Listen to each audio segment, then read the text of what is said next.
Kata Allah, kalau hati ingin tenang, ada 5 amalan, diantaranya tadi baca Quran, buka mushaf, ambil wudhu, baca Quran. Saat Anda baca Quran, seketika ketenangan diberikan kepada kita.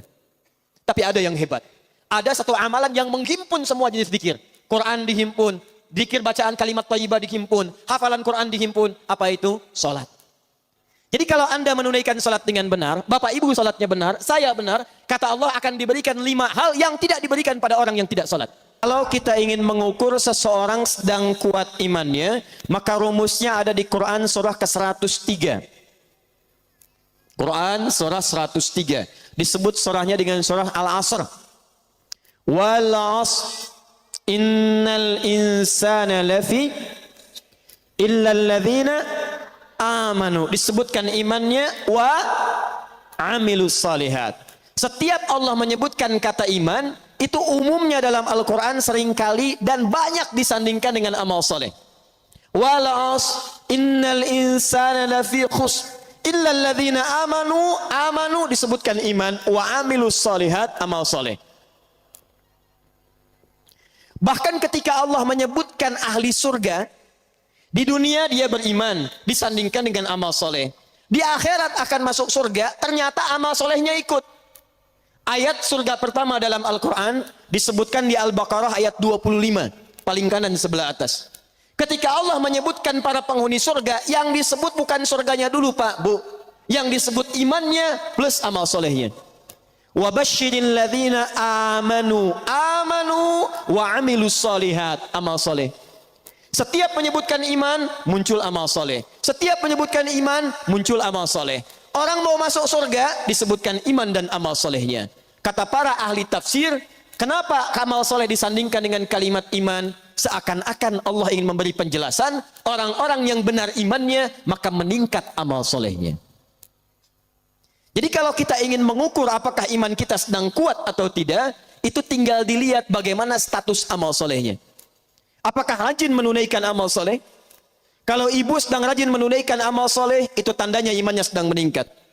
Tapi kalau ada di antara kita rajin ke majlis ilmu, hampir tiap pekan ada jadwal pengajian, tapi imannya tidak dibuktikan dengan peningkatan amal soleh, maka ada yang salah dengan aktivitas di majlis ilmunya. Nah, sekarang pertanyaannya, Ustadz, amal soleh apa yang ditunjukkan dalam Al-Quran yang dengan itu semua bisa menunjukkan peningkatan iman kita di hadapan Allah Subhanahu wa Ta'ala? Tahan sebentar. Saya perlu jelaskan ini dengan detail, dengan sangat jelas, karena nanti ini akan jadi kurikulum pembelajaran di setiap majlis ta'lim. Jadi kalau masuk ke majlis ta'lim, mau belajar ilmu, jangan tinggi-tinggi. Ada urutan-urutan. Ini saya perhatikan banyak di Indonesia, bab fikih belum selesai, fikih taharah, sudah masuk ke bab jihad.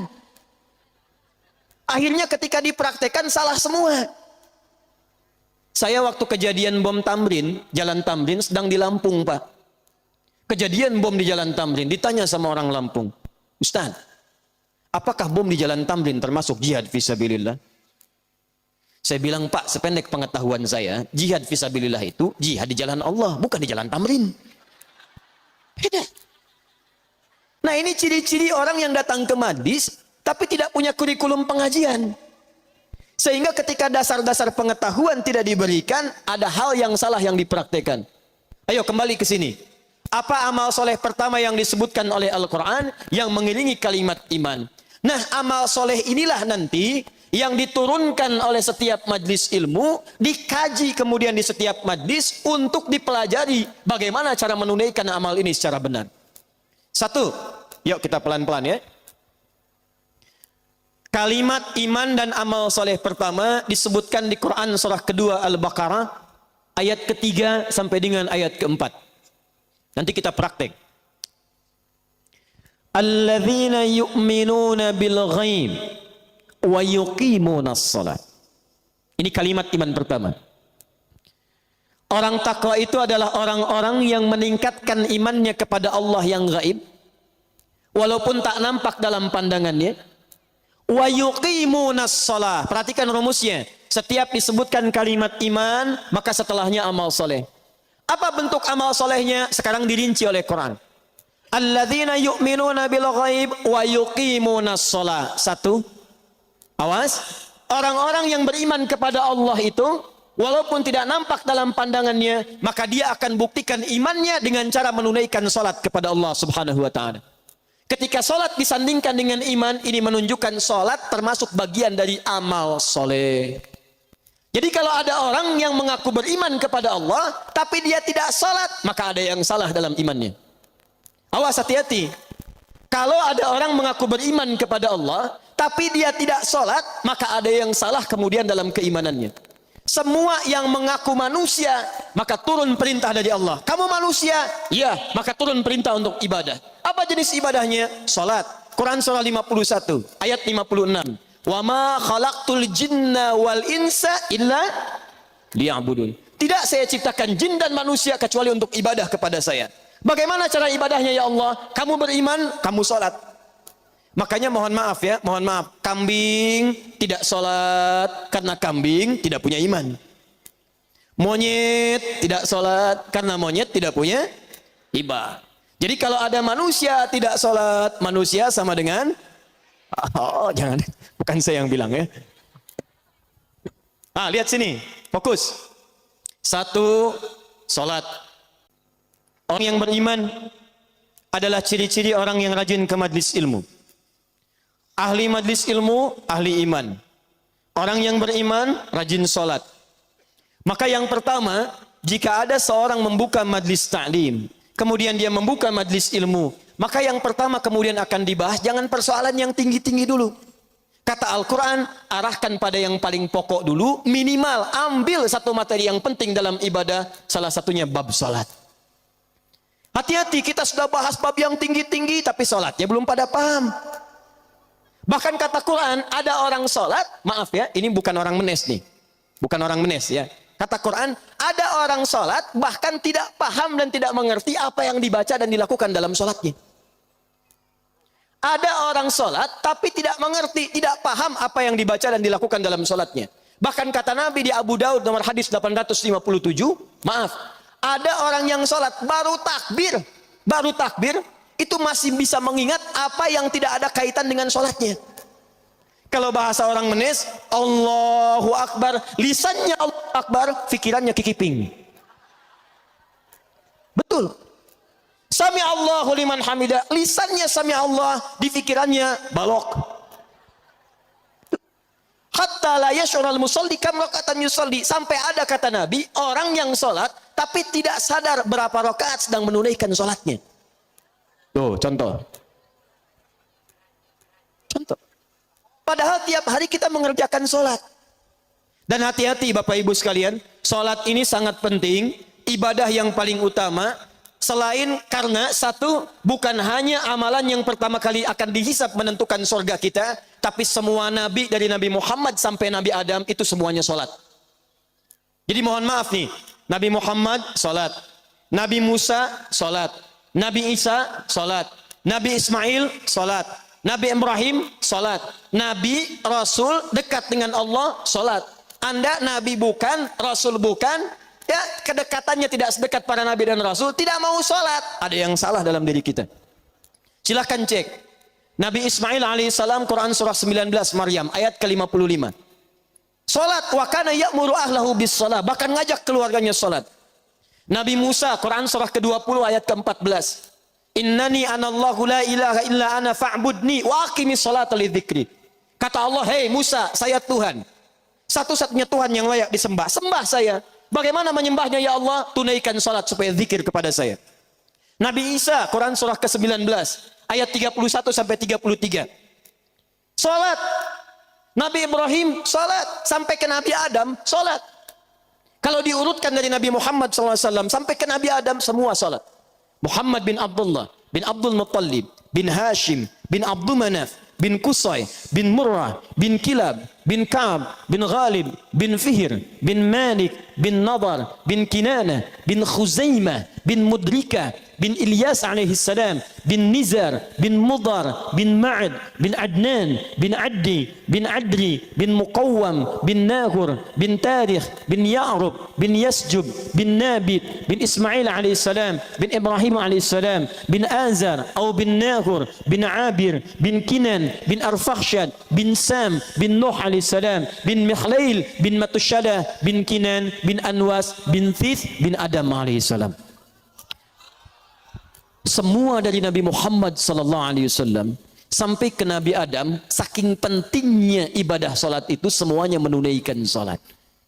Nah, sekarang apa kaitannya dengan majlis ilmu? Ternyata salat itu bukan sekedar pembuktian keimanan kita kepada Allah Subhanahu wa taala, tapi kata Al-Qur'an, kalau ditunaikan dengan benar akan memberikan 5 keistimewaan yang tidak diberikan pada orang yang tidak salat. Awas, hati-hati. Jadi kalau Anda menunaikan salat dengan benar, Bapak Ibu salatnya benar, saya benar, kata Allah akan diberikan 5 hal yang tidak diberikan pada orang yang tidak salat. Yang paling aneh begini, kalau ada orang salat tidak mendapatkan 1 di antara 5 ini, berarti ada yang salah dalam salatnya. Itulah yang nanti kita akan bahas, fungsi majlis ta'lim yang sekarang insya Allah akan diresmikan dan dibuka. Bukan sekedar nanti akan membimbing kita bagaimana cara meningkatkan iman, tapi juga kata Allah, walladzina utul ilma darajat. Keimanan itu dibuktikan dengan amal soleh, tapi amal soleh itu akan lebih bagus kalau diisi dengan pengetahuan. Dan banyak orang yang tidak tepat sholatnya bukan karena nggak bisa sholat, karena tidak belajar bagaimana cara sholat yang ditunjukkan oleh Nabi Sallallahu Alaihi Wasallam. Sekarang kita akan ambil contoh satu saja. Setelah itu nanti kita akan tutup ta'lim kita pada kesempatan siang hari ini. Saya akan lebih banyak nanti memberikan sesuatu yang penting bagi kita semua insya Allah. Kita cek dulu ya, pelan-pelan. Tadi orang yang sholat akan mendapatkan apa? Berapa kemuliaan? 5. 1 apa? Belum ya. 2? Belum. 3? Belum. 4? Belum. 5?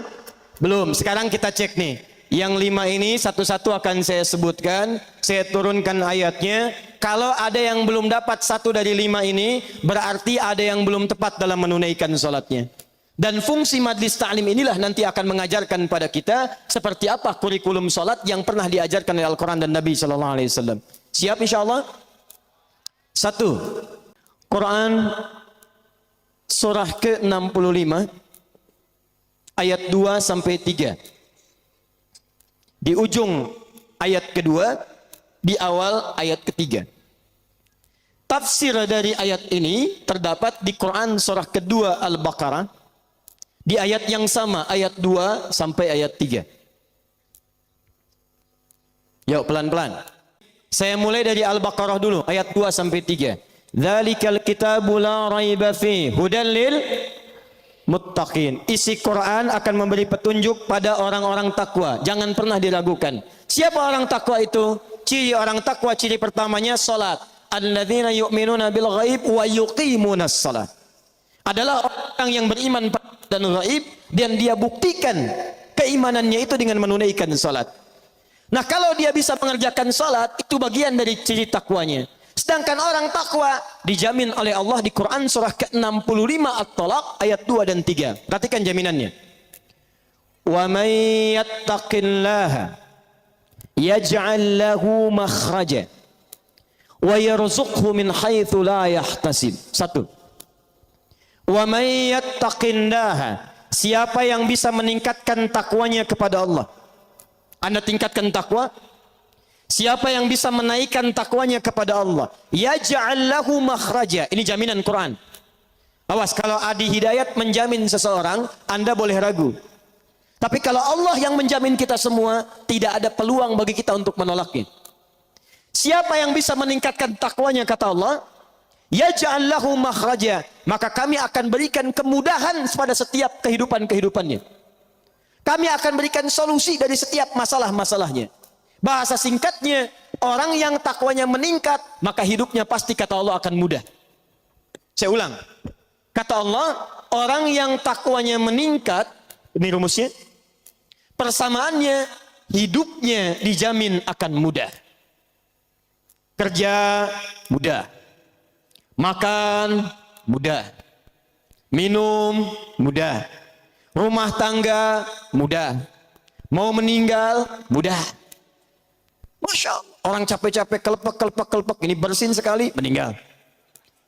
Orang yang masuk kamar, ribut sendiri, ini sujud sekali, meninggal. Takwa. Ibu mau meninggal mudah, Bu? Mau cepat meninggal? Mudah itu kan cepat, ya. Cepat, takwa. Orang yang takwa hidupnya mudah kata Allah. Perhatikan, sedangkan kalimat takwa disebutkan 115 kali dalam Al-Quran. Kalimat takwa pertama yang disebutkan di Quran Al-Baqarah ayat 2. Dzalikal kitabu la raiba fihi hudal lil muttaqin. Apa ciri takwanya? Salat, alladzina yu'minuna bil ghaib wa yuqimunas shalah. Jadi kalau kita buat persamaan, orang takwa cirinya salat. Orang takwa hidupnya mudah. Jadi ketika Allah meminta kita menunaikan salat, sebetulnya bukan ingin membebani kita menunaikan ibadah.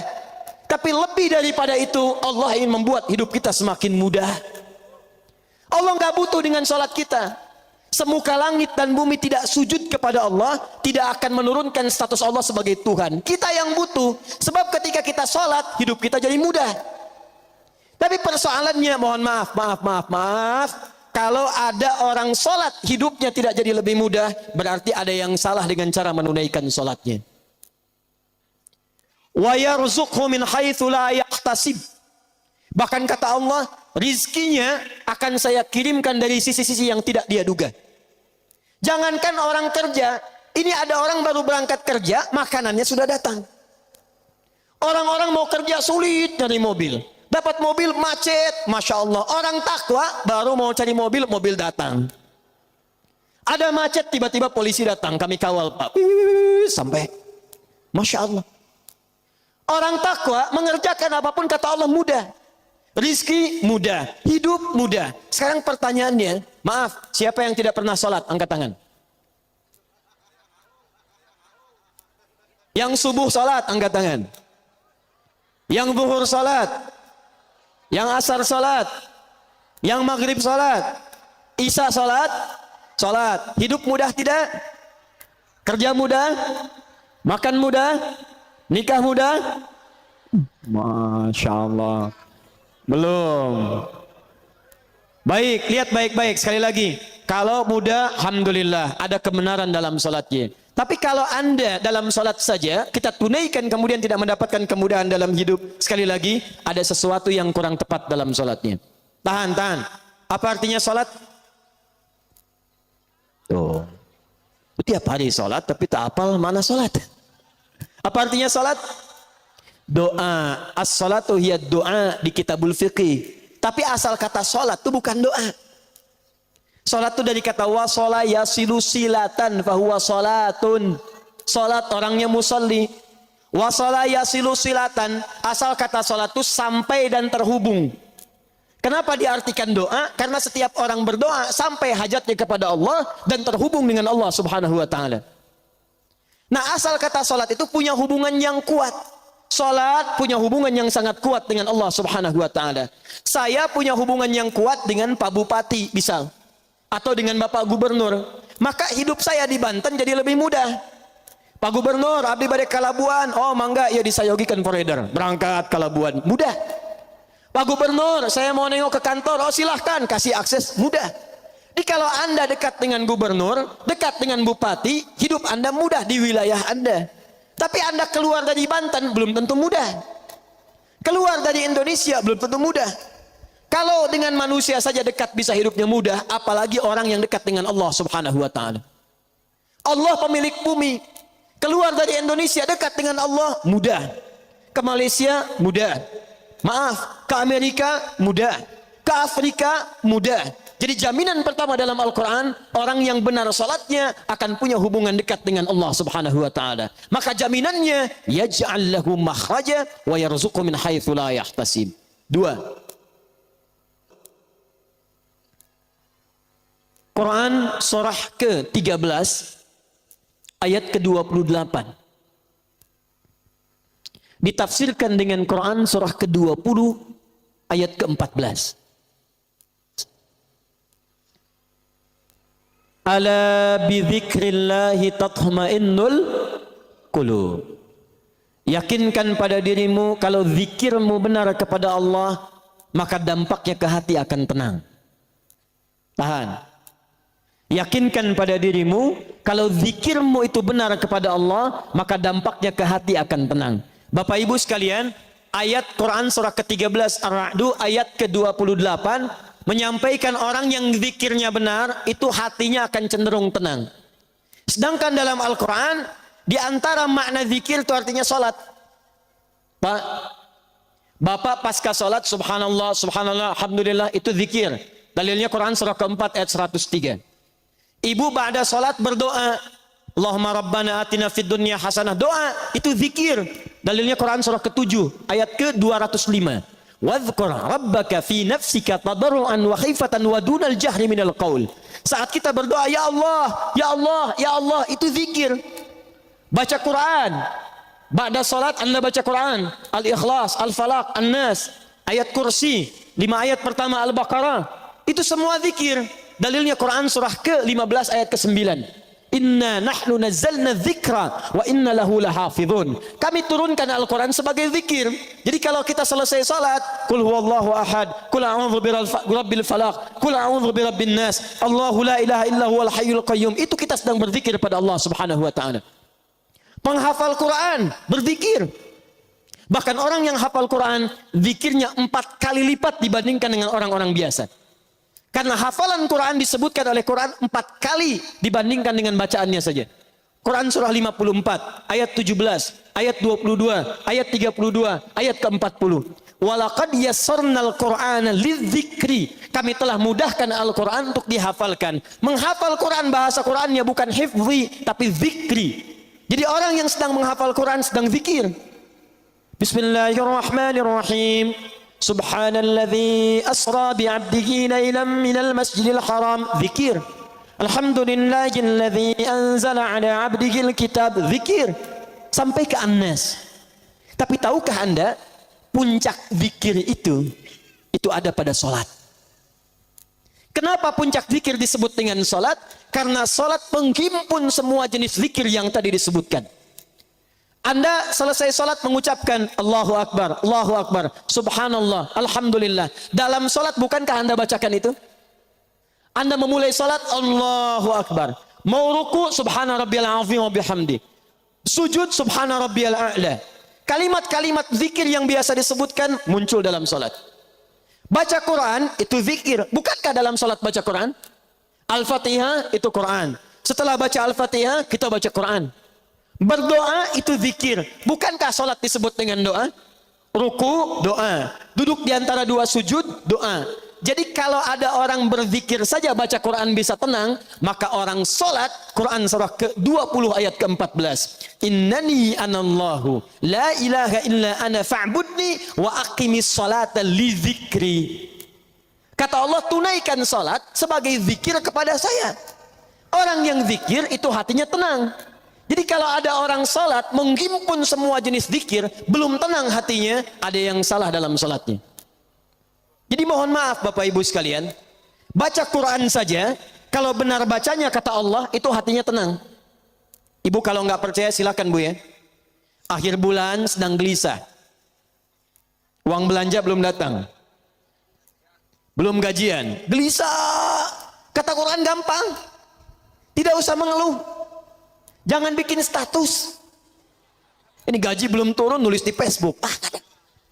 Belum gajian. Tungguin komennya. Buang-buang waktu. Kata Allah, kalau hati ingin tenang, ada 5 amalan, di antaranya tadi baca Quran, buka mushaf, ambil wudhu, baca Quran. Saat Anda baca Quran, seketika ketenangan diberikan kepada kita. Tapi ada yang hebat.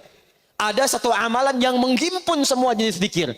Quran dihimpun, zikir bacaan kalimat thayyibah dihimpun, hafalan Quran dihimpun. Apa itu? Salat.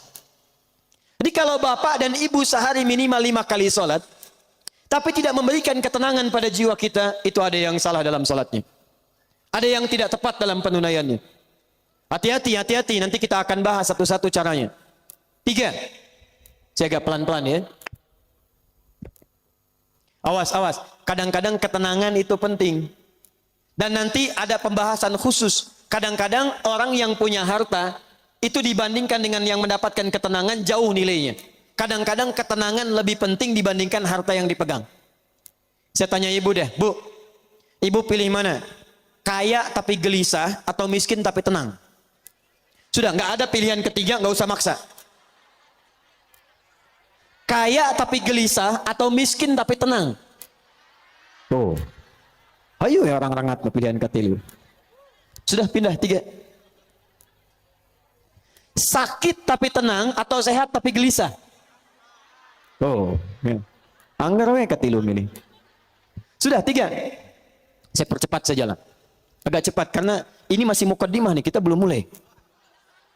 Belum mulai kita, saya belum serius ini. Sampai jam berapa Pak? Pak Amin? Ayo mah nggak bodoh, saya mah jam 12 pulang. Sudah 3. Saya cek dulu. Tadi kalau orang sholatnya benar, 1 apa? Hidupnya mudah. 2 apa? Hatinya tenang. 3.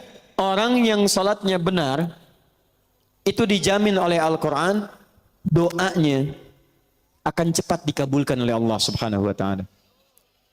Sudah, jangan, tidak cukup dengan amin. Lihat dulu. Ibu anaknya mau sekolah, berdoa. Ada yang mau menikah, berdoa. Ada yang cari kerja, berdoa. Awas, awas. Kalau Anda tiap hari menunaikan sholat, tapi doanya telat terjawab, maka ada yang harus dicek dalam sholatnya. Karena orang yang sholatnya benar, itu Masya Allah, mohon maaf, jangankan doa biasa. Orang yang meminta kepada Allah, bahkan yang kata manusia mustahil, itu kalau sholatnya benar bisa dikabulkan oleh Allah Subhanahu wa Ta'ala. Dalilnya Quran surah ketiga Ali Imran ayat 38 sampai 39, paling kanan sebelah atas. Kenal Nabi Zakaria? Ayo kenal. Kenal di mana? Nah, orang rengat tak? Belum ditulis sudah kelihatan. Nabi Zakaria kenal. Baik, sudah. Nabi Zakaria, Nabiullah, dekat dengan Allah. Orangnya soleh, berumah tangga, menikah sampai sepuh. Mohon maaf ibu, istrinya divonis monofos bahkan mandul. Menurut medis dan klinis itu mustahil punya keturunan. Tapi apa yang dilakukan Nabi Zakaria? Melihat Sayyidah Maryam alaihissalam banyak beribadah di mihrab dekat dengan Allah, lantas beliau berinisiatif untuk sholat di mihrab itu. Perhatikan, sholat. Dalam sholatnya memohon kepada Allah. Di mihrab sholat, minta kepada Allah. Nanti kita akan lihat. Apa yang terjadi? Kita baca ayatnya. Hunalika da'a Zakaria Rabbah. Di mihrab itulah Nabi Zakaria berdoa kepada Allah Rabbnya. Qala Rabbi habli min ladunka dzurriyyatan thayyibah. Ia memohon, ya Allah. Mereka mengatakan manusia saya tidak akan mungkin punya keturunan. Mereka katakan saya sudah sepuh. Fisik saya sudah letih, rambut saya memutih, dan istri saya divonis secara medis sudah tidak mungkin punya keturunan, monofos dan mandul. Maka saya mohon ya Allah, berikan keturunan dari sisimu saja. Ini awas, ini rumus dalam Quran. Kalau bapak ibu nanti mendapatkan gambaran dari manusia, ada tetangga, ada dokter, ada macam-macam mengatakan ini mustahil Pak, ini nggak bisa Bu.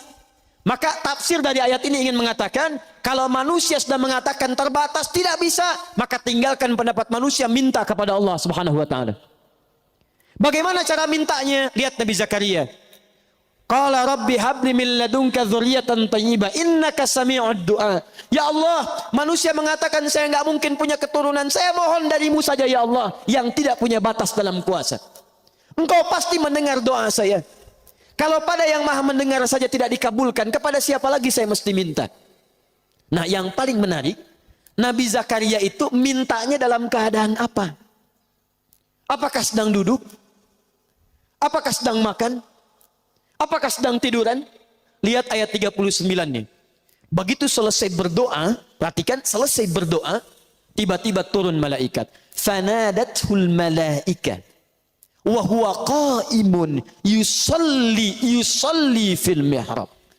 Tiba-tiba turun malaikat menyampaikan kepada beliau, annallaha yubashshiruka bi Yahya. Jadi baru selesai berdoa, turun malaikat, hei Yahya, hei Zakaria, kamu dapat kabar gembira dari Allah, kamu akan punya keturunan. Bahkan langsung namanya dari Allah, Yahya. Dari kata al-hayyu, artinya hidup. Yang mustahil kata manusia, lahir dari rahim seorang perempuan yang monopos dan mandul bayi yang hidup. Kata Allah, bagi saya nggak ada yang mustahil. Jadi hidup. Kapan dia berdoanya? Wa huwa qa'imun yusalli fil mihrab. Ternyata beliau berdoanya masih berdiri dalam sholatnya. Nabi Zakaria sholat, Bu. Berdoa kepada Allah. Sholatnya belum tuntas. Perhatikan dahsyatnya. Sholatnya belum selesai, doanya sudah dikabulkan. Belum selesai sholatnya, kata Quran, qaimun yusalli. Beliau masih berdiri dalam sholatnya. Sholatnya belum tuntas. Minta kepada Allah dalam sholat. Sholatnya belum salam, belum selesai. Baru selesai berdoa, langsung dikabulkan. Ini orang sekarang. Sholat sudah tuntas. Dalam sholat minta, Rabbik firli, warhamni, wajburni. Sampai minta ke-7 sampai 8 permintaan. Sujud minta lagi. Berdiri minta lagi. Ruku minta lagi. Bahkan setelah sholat pun masih minta. Ya Allah, mohon berikan saya rizki. Tadi yang dalam sholat apa? Yang tadi warzukni. Warzuk itu berikan saya rizki. Selesai sholat masih minta juga. Tapi belum terkabulkan juga. Nabi Zakaria minta berdoa dalam sholat. Sholat belum selesai dikabulkan. Ada orang sekarang minta, maaf, sudah selesai sholat belum dikabulkan juga. Apa yang salah dalam sholatnya? Itu yang nanti kita akan lihat. Awas, hati-hati.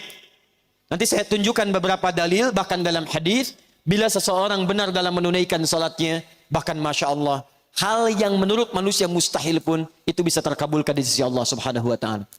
Makanya Bapak Ibu silahkan cek. Nabi Muhammad SAW dalam sholatnya, beliau meminta berdoa kepada Allah. Para ulama-ulama kita yang saleh, bahkan maaf Bu ya, Pak, ada ulama mau berjihad, sholat pertama kali dilakukan. Ada yang mau nulis kitab, itu sholat dulu. Sholat. Begitu sholat dikerjakan, semuanya mudah. Itu yang menaklukkan Jakarta dari Portugis.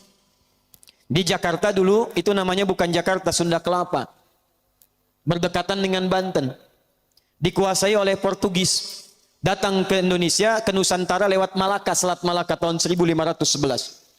Menguasai wilayahnya wilayah Portugis, wilayah Sunda Kelapa. Siapa yang membebaskan itu? Namanya Fatahillah. Dikenal dengan Faletehan. Itu menantu Sunan Gunung Jati, menikah dengan anak keduanya perempuan. Anak pertama namanya Muhammad, anak keduanya perempuan menikah dengan Fathullah atau Fatahillah.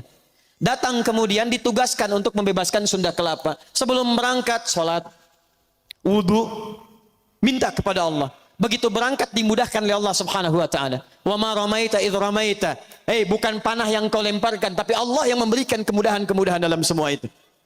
Berhasil dibebaskan di bulan Ramadan, tanggal 22 Ramadan tahun 933 Hijrah. Bertepatan dengan 22 Juni 1527. Begitu dibebaskan, karena tahu yang membantunya Allah, maka diganti nama Sunda Kelapa menjadi nama yang ditetapkan dalam Al-Quran. Surah ke-48 ayat pertama. Inna fatahna laka fatham mubina. Fatham mubina dalam bahasa lokal disebut dengan Jayakarta, disingkat Jakarta. Sampai sekarang ulang tahun Jakarta 22 Juni. Siapa itu Fathullah? Menantu Sunan Gunung Jati. Siapa Sunan Gunung Jati? Namanya Syarif Abdullah. Siapa Syarif Abdullah? Anaknya Syarif Abdullah. Siapa Syarif Abdullah? Syarif Hidayatullah.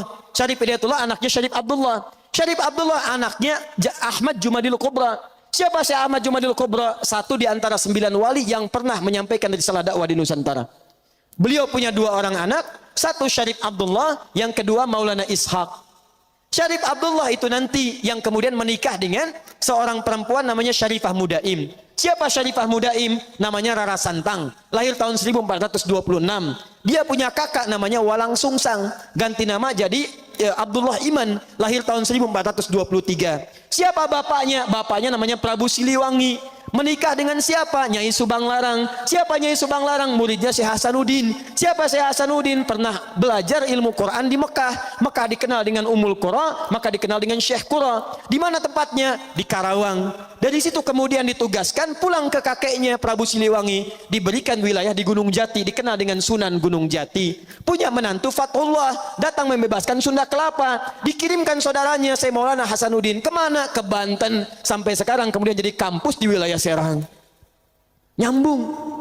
Anak keduanya Maulana Ishaq. Dari Maulana Ishaq tadi melahirkan siapa? Melahirkan Kyai Haji Ahmad Dahlan, pendiri Muhammadiyah.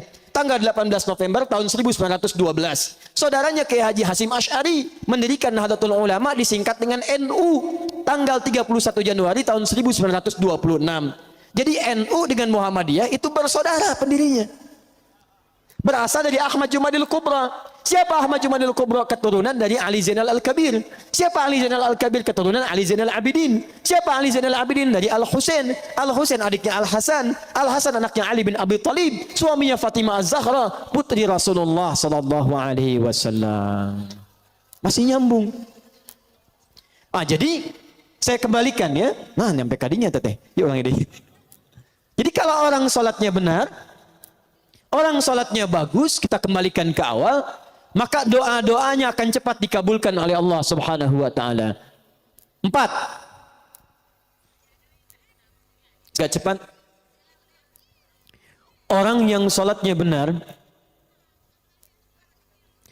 maka akan dijamin langsung oleh Al-Quran. Hati-hati. Saya ulang. Orang yang sholatnya benar akan mendapatkan jaminan langsung dalam Al-Quran, jaminan kebahagiaan dan kesuksesan dalam seluruh aktivitasnya. Awas, hati-hati.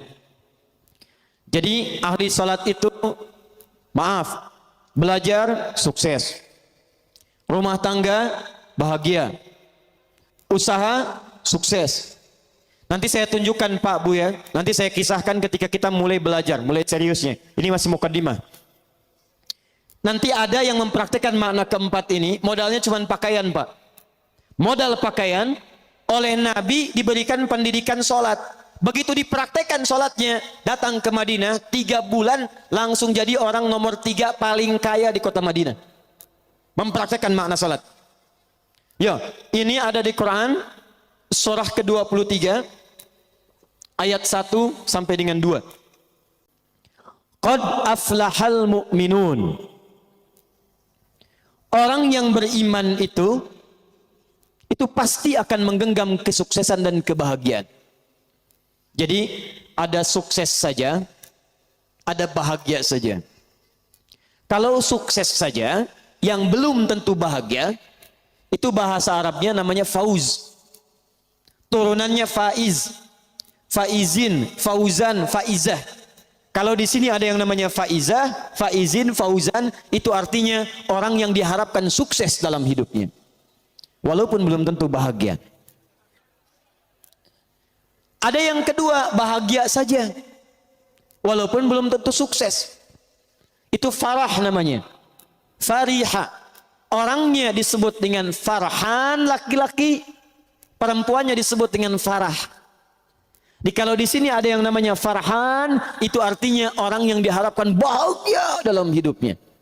Tapi belum tentu sukses. Ayo tadi pilih mana? Miskin tapi bahagia, atau kaya tapi gelisah? Kaya gelisah.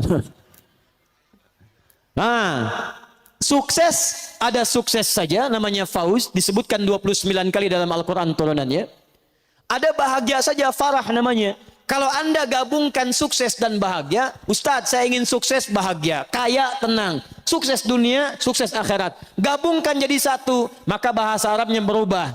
Dari kata fauz, dari kata farah berubah menjadi kata falahun. Falah. Falah, sukses dan bahagia.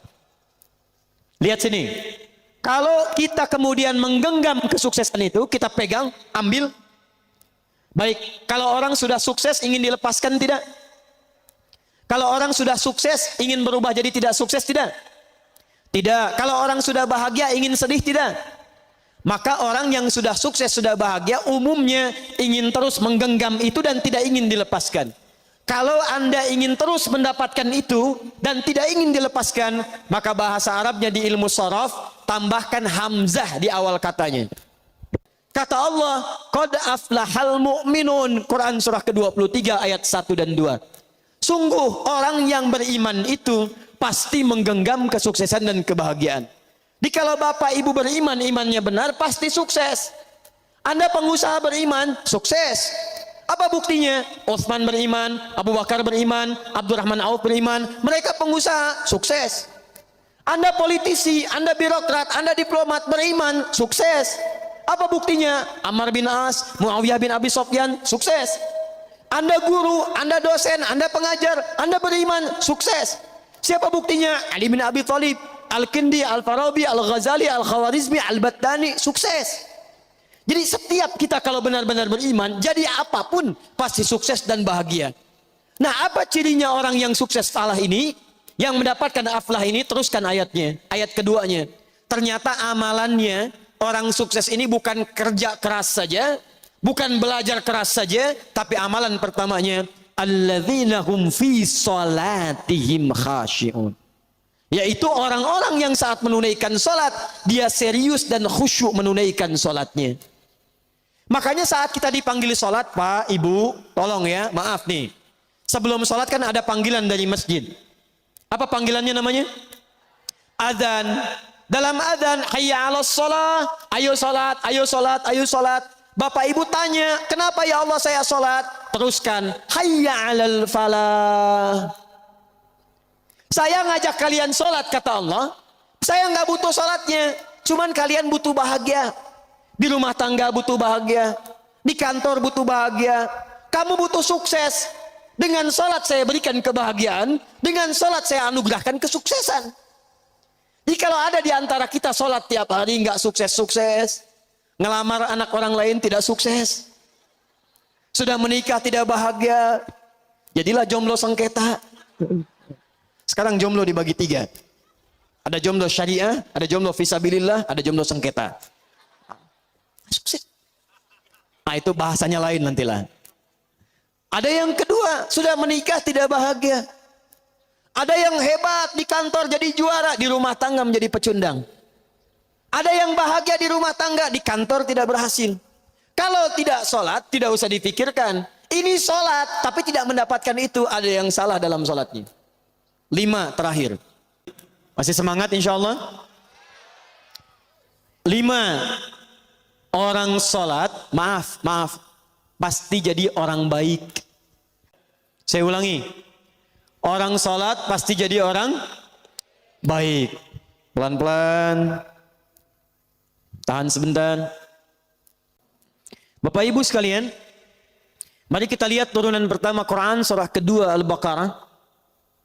Ayat ke-45 sampai dengan 46.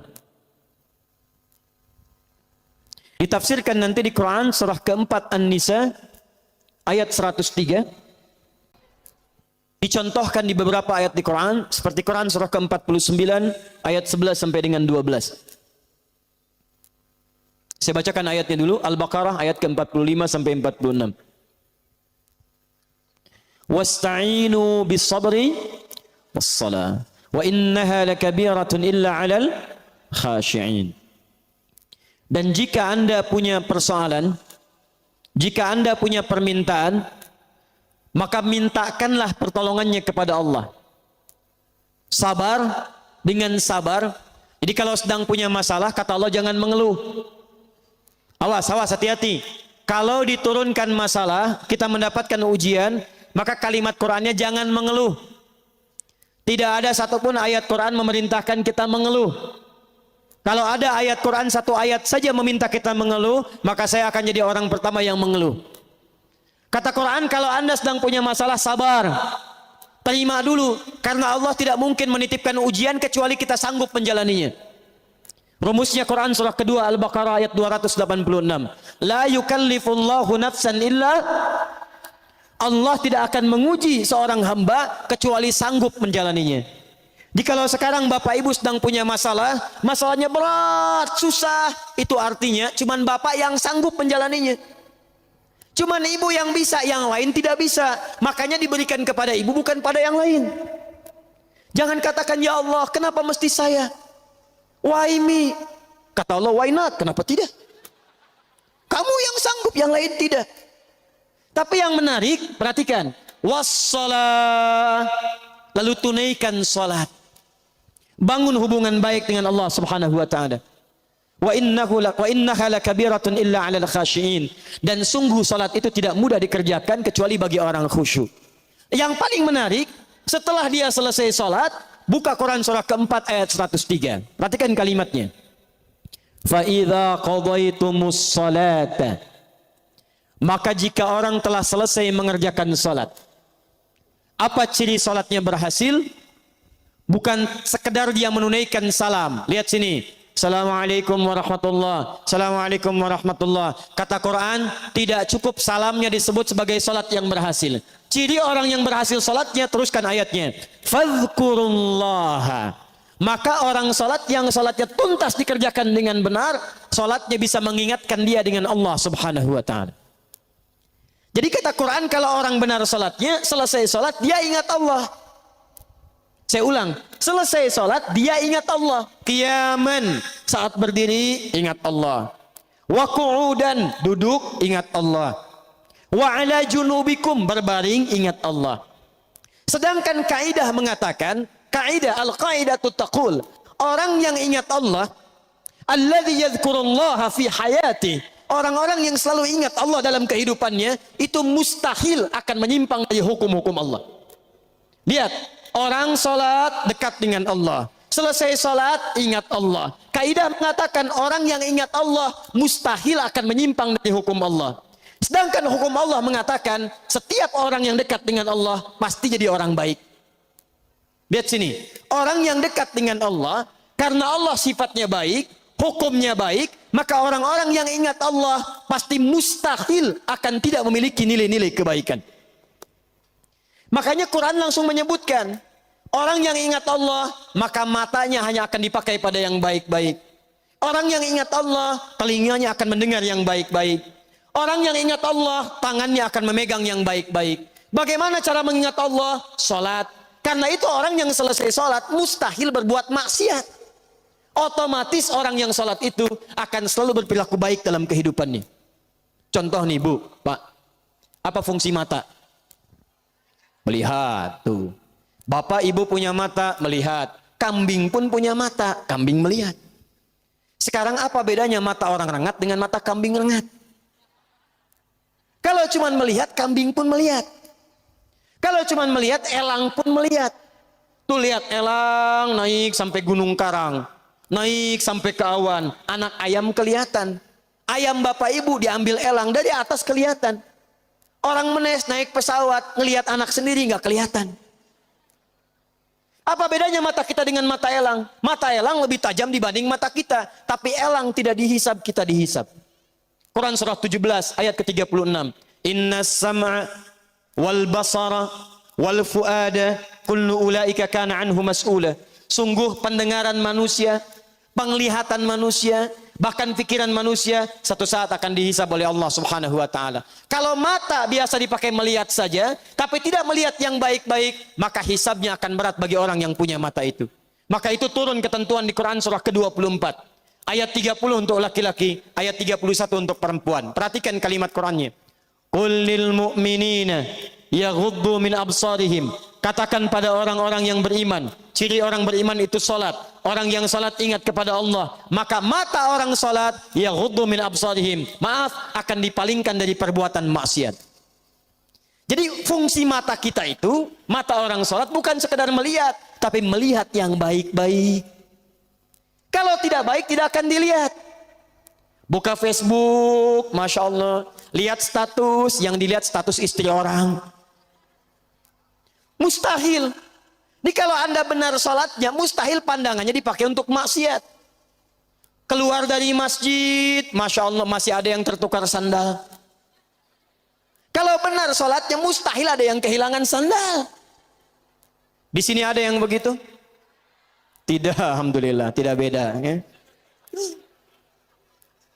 Tangan orang salat mustahil maksiat.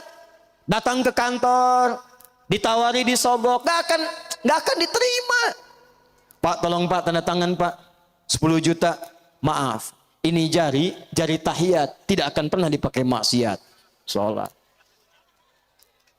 Nah Pak, 100 juta. Sebentar, istikharah dulu ya. Bisa. Jadi kalau benar sholatnya, pasti akan baik kehidupannya. Lisannya tidak akan dipakai mencela. Turun Quran surah 49 ayat ke-11. Ya ayyuhalladzina amanu, iman. Iman pasangannya amal soleh. Turunan amal soleh, sholat. La yashar qaumin qaum, jangan saling mencela. Jadi kalau ada orang sholat masih mencela, ada yang salah dalam sholatnya. Ini belum sholat sudah dicela imamnya. Siapa imamnya? Oh si fulan. Ah, mungah. Oh, Masya Allah. Nah, itu. Ada orang sekarang suka mencela? Ada yang suka bertengkar? Ada. Kalau orang itu sholat, berarti ada yang salah dalam sholatnya. Ini mau sholat subuh, sibuk, ribut. Yang satu kunut, yang satu tidak. Gara-gara kunut saling mencela. Akhirnya ujung-ujungnya nggak pada sholat. Itu yang salah. Saya pernah tugas di Mekah tahun 2010.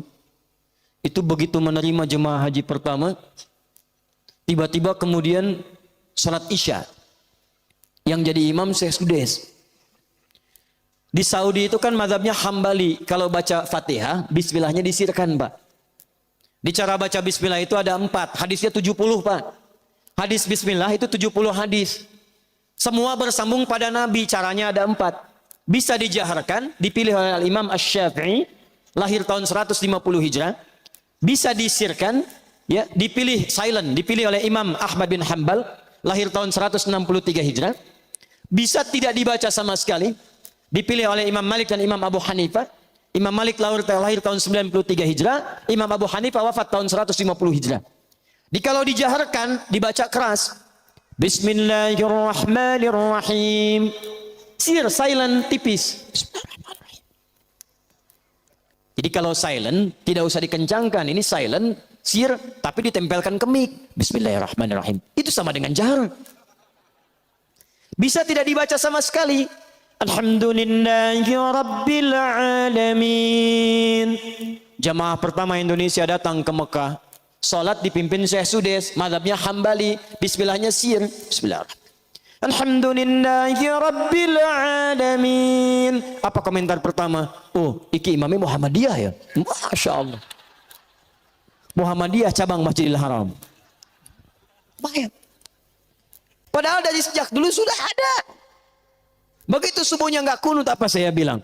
Masya Allah. Bapak Ibu sekalian, yang bismillah dijaharkan, benar. Yang disirkan, benar. Yang salah yang tidak sholat. Yang kunut, benar. Ada dalilnya. Al-Imam Asy-Syafi'i kunut. Dalilnya dari Ibnu Umar. Diajarkan oleh Nabi kalimatnya pada cucu Nabi Al-Hasan. Allahumma hdini fiman hadait. Kalau jama' Allahumma hdina fiman hadait. Wa'afina fiman afait. Wa tawallana fiman tawallait. Dan seterusnya hadisnya. Yang tidak kunut juga mengambil pemahaman kunutnya kunut nazilah. Diambil oleh Imam Ahmad bin Hanbal. Yang tidak kunut sama sekali seperti Imam Abu Hanifah. Dalilnya ada. Mengambil riwayat di Bi'r Ma'unah saat turunnya Quran surah ketiga Ali Imran ayat 128. Laisa laka minal amri syai'un aw yatuba 'alaihim aw yu'adzibahum fa innahum zalimun. Dipilih oleh para ulama. Zaman Nabi itu sudah ada contohnya. Nabi kemudian berhenti sementara waktu. Sahabat ada yang kunut, ada yang tidak. Nabi membenarkan keseluruhannya. Diteruskan oleh para ulama. Imam Syafi'i memilih kunut subuhnya. Imam Ahmad kunutnya nazilah. Imam Abu Hanifah tidak kunut. Imam Malik kunut subuh. Kunutnya sebelum ruku disirkan. Yang kunut dibenarkan oleh Nabi. Yang tidak kunut pun dibenarkan oleh Nabi. Yang tidak dibenarkan yang tidak sholat subuh.